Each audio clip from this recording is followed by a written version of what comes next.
जय श्री राम, जय संविधान।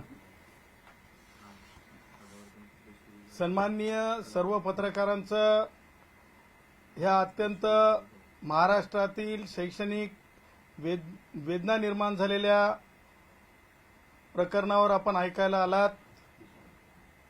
मी खूप आपल्याकडून महाराष्ट्रासाठी अपेक्षा ठेवून आहे की महाराष्ट्रातील सर्वसामान्य विद्यार्थ्याला, पालकाला न्याय मिळावा, याकरिताची ही पत्रकार परिषद आहे।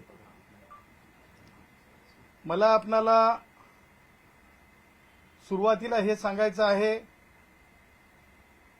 की महाराष्ट्रामध्ये श्रीमंत विरुद्ध गरीब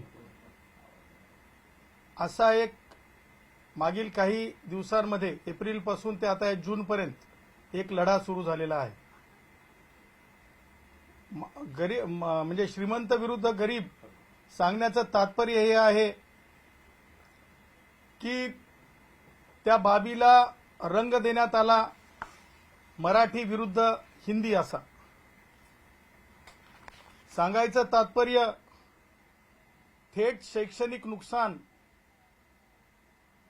ज्याची भरपाईच केली जाऊ शकत नाही, ज्या शैक्षणिक नुकसानाची भरपाईच केली जाऊ शकत नाही, ज्याला कायद्याच्या भाषेमध्ये इरिपेरेबल लॉस म्हणतात, तर ते नुकसान कुणाचं आणि कसं हे मला आज सांगायचं आहे। ते आहे शैक्षणिक प्रवेश, एमबीबीएसचे असतील, एम्स मधले, आयआयटीचे असतील, अभियांत्रिकी संदर्भातले, एमबीएचे असतील, आयआयटीज मधले आणि नॅशनल इन्स्टिट्यूशन्स मधले, ह्या अभ्यासक्रमांना प्रवेश घेताना जे आहे credit system, credit educational marks, credit बँकेमध्ये किती मार्क आहेत हे बघितलं जातात। आता हे बघितलं जात असताना आता गरीब आणि श्रीमंत ही लढाई कशी आहे ते मी तुम्हाला सांगतो। उदाहरणार्थ राज ठाकरेंच्या ज्या अवलादी, उद्धव ठाकरेच्या ज्या अवलादी ज्या शाळेत शिकल्यात त्या शाळांमध्ये 3 भाषा शिकवल्या जातात। त्या उलट जे गरीब हा लढा गरिबांचा आहे, हा लढा गरिबांचा आहे, हा लढा कष्टकऱ्यांचा आहे, हा लढा कष्टकऱ्यांचा आहे, हा लढा शेतमजुरांचा आहे, हा लढा अल्पभूधारक भूमिहीन शेतकऱ्यांचा आहे, भूमिहीन माणसांचा आहे। त्याचबरोबर हा लढा भटके, विमुक्त, मग ते ऊसतोड कामगारांची लेकरं असतील, आमच्या बंजारा समाजाची, आमच्या वंजारी भावांची, ऊसतोड कामगारांची, त्याचबरोबर तुम्हाला सांगतो हा लढा त्या तमाम ओबीसींचा आहे, जी छोटी मोठी, मग वडार भाऊ असतील, लोहार भाऊ असतील, जी अवघड काम करतात। आणि अशा कष्टकऱ्यांची लेकरं ही कोणत्या शाळेत जातात तर राज ठाकरे, उद्धव ठाकरे किंवा जे कोणी उच्चभ्रू आहेत, हाय क्लास त्यांच्या लेकरांसाठीचा प्रश्न नाही, कारण त्यांच्या लेकरांना मिळणार आहेत 12 क्रेडिट्स, म्हणजे 1ली ते 12वी। आणि आमच्या गरिबांच्या, अनुसूचित जाती जमाती, भटके, विमुक्त, गरीब, शेतकरी, शेतमजूर, त्यांच्या मराठा समाजातील गरीब, त्याचबरोबर आमचे गरीब ब्राह्मण असतील, त्याचबरोबर आमची ती सगळी भावंड, जी सगळी चिल्ले पिल्ले छोटी छोटी लेकरं, त्यांना मिळणार आहेत फक्त आणि फक्त 7 क्रेडिट। एकीकडे श्रीमंतांना 12 क्रेडिट, एकीकडे गरिबांना 7 क्रेडिट। ही असमतोल आहे। हे समानतेचं तत्व जे आहे क्रश करणारी प्रक्रिया आहे। आणि हे करायला लावणाऱ्या, करायला ज्यांनी लावलं ते दुसरे तिसरे कोणी नाहीत तर ते राज ठाकरे, महाराष्ट्र नवनिर्माण सेना, विद्यार्थ्यांच्या शैक्षणिक हत्या करणारी सेना, महाराष्ट्र नवनिर्माण सेना, विद्यार्थ्यांच्या मार्कांची हत्या करणारी सेना, महाराष्ट्र नवनिर्माण सेना, गरिबांच्या लेकरांना सरस्वती आईचं ज्ञानार्जन करू, म्हणजे भाषेच्या नावावर वाद निर्माण करून शिक्षणाचे दार बंद करणारी, तिसरी भाषा शिक्षणापासून वंचित करणारी सेना म्हणजे महाराष्ट्र नवनिर्माण सेना। मला सांगायचंय, या मला म्हणायचं नाही, नाव ठेवायचं नाही, परंतु आमच्या ढोबळ मराठी भाषेमध्ये काय टुकारी चाललेली आहे, ही टुकारी आहे, हा टुकारपणा आहे. शहरातले काही टोळके हाताशी धरायचे आणि सामान्य कष्टकरीचे लेकरं जी आश्रमशाळेत शिकतात, जी जिल्हा परिषदेच्या शाळेत शिकतात, जी महानगरपालिकेच्या शाळेत शिकतात, नगर परिषदेच्या शाळेत शिकतात, त्या मुलांवर मात्र अन्याय करण्यासाठी, स्वतःच्या सोयीच्या राजकारणासाठी चालवलेलं ते कुभांड आणि त्या कुभांडामुळं होणारं नुकसान. त्याचबरोबर मला सांगायचंय की मी तमाम ह्या सगळ्या कष्टकऱ्यांना आव्हान करत आहे, भटक्यांना, विमुक्तांना, शेतकऱ्यांना, शेतमजुरांना, त्यांचं नेतृत्व करणाऱ्या नेतृत्वांना, त्याचबरोबर छोट्या मोठ्या स्वयंसेवी संस्थांना, विद्यार्थी संघटनांना मी आव्हान करत आहे. अखिल भारतीय विद्यार्थी परिषदेला सुद्धा मी आव्हान करत आहे. त्याचबरोबर रिपब्लिकन विचाराच्या विद्यार्थी संघटनांना मी आव्हान करत आहे की त्याचबरोबर जे जे विद्यार्थ्यांच्या हिताचा विचार करतात, अकॅडमिशियन्स आहेत, त्यांना आव्हान करत आहे, या विषयावर चळवळ उभी करा. गरीब विरुद्ध श्रीमंत असं विद्यार्थ्यांच्या मार्कांना मारक खांडोळी करणाऱ्या विचाराला थांबवण्यासाठी चळवळ उभी झाली पाहिजे असं मी आव्हान करत आहे आणि ही चळवळ उभी राहिली पाहिजे असं देखील मी आव्हान करत आहे. पुढे जाऊन मला सांगायचं आहे की खरोखर जे सरकारला जे वेठीस पकडून आणि सरकारला रिंगण करून, राजकीय कारणासाठी मुस्कटदाबी करून सरकारला ज्या प्रकारे शासनाचा निर्णय रद्द करायला लावला, मला असं म्हणायचं आहे हे निर्णय रद्द करायला लावत असताना मी माझ्या आयुष्यात अनेक सरकारांनी केलेले निर्णय पाहिले आणि अनेक सरकारांनी केलेले निर्णय रद्द केलेले पाहिले. परंतु माननीय उपमुख्यमंत्री एकनाथरावजी शिंदे साहेब, माननीय मुख्यमंत्री देवेंद्रजी यांनी आजही, कालही निर्णय रद्द करताना आणि त्यापूर्वीच्या दिवशी सुद्धा 3 गोष्टी अत्यंत सूचकपणे आमच्या म्हणण्यापेक्षा आयडिओलॉजिकली, सायंटिफिकली वारंवार सांगण्याचा प्रयत्न केला की सायंटिफिक दृष्ट्या मुलांना जास्त भाषा शिकणं 10 वर्ष वयापर्यंत सुद्धा अतिउत्तम आहे. त्याचबरोबर भारतरत्न डॉक्टर बाबासाहेब आंबेडकर यांचं जे हिंदीच्या बाबतीतलं जे मत आहे, म्हणजे देश एक संघ, देशाच्या भाषिक बाबीवर मदर टंग, मातृभाषा प्रत्येकाला आवडीची असते, शिकलीच पाहिजे, परंतु त्यासोबतच देशाच्या बाबतीमध्ये भारतरत्न डॉक्टर बाबासाहेब आंबेडकरांचं मत, ह्या बाबी प्राखर्यानं आणि त्याचबरोबर विद्यार्थ्यांचं थेट नुकसान, वैद्यकीय प्रवेशाच्या बाबतीत सुद्धा क्रेडिट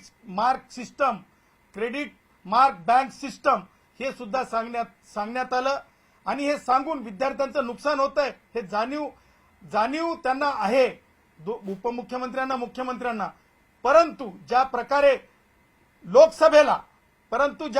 लोकसभेला संविधान धोके में आहे म्हणलं गेलं होतं, संविधान धोके में आहे बोललं गेलं होतं, त्याच प्रकारे उद्धव, राज ठाकरे, शरद पवार, राष्ट्रवादी काँग्रेस आणि सो कॉल्ड जे कम्युनिस्ट असतात त्यांनी परत त्याच प्रकारचं एक नरेटिव्ह उभा करण्याचा प्रयत्न केला. ते नरेटिव्ह म्हणजे मराठी खत्र्यात, मराठीची गळचेपी, मराठी खाली जातीये.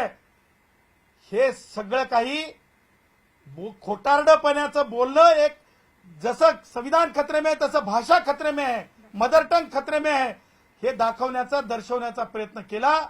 आणि सरकारनं ज्या प्रकारे समिती नेमून, म्हणजे सरकारला माहिती आहे की सायंटिफिक दृष्ट्या 3 भाषा शिकवणं आवश्यक आहे, नॅशनल एज्युकेशन पॉलिसी 2020 प्रमाणे 3 भाषा शिकवणं आवश्यक आहे, मुलांचं थेट शैक्षणिक नुकसान आहे हे सरकारला माहिती आहे.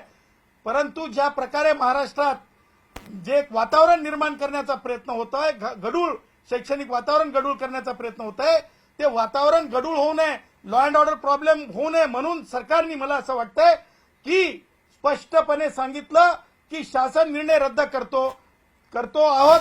परंतु त्यासोबत सरकारने जाहीर केलं की दुसऱ्या बाजूला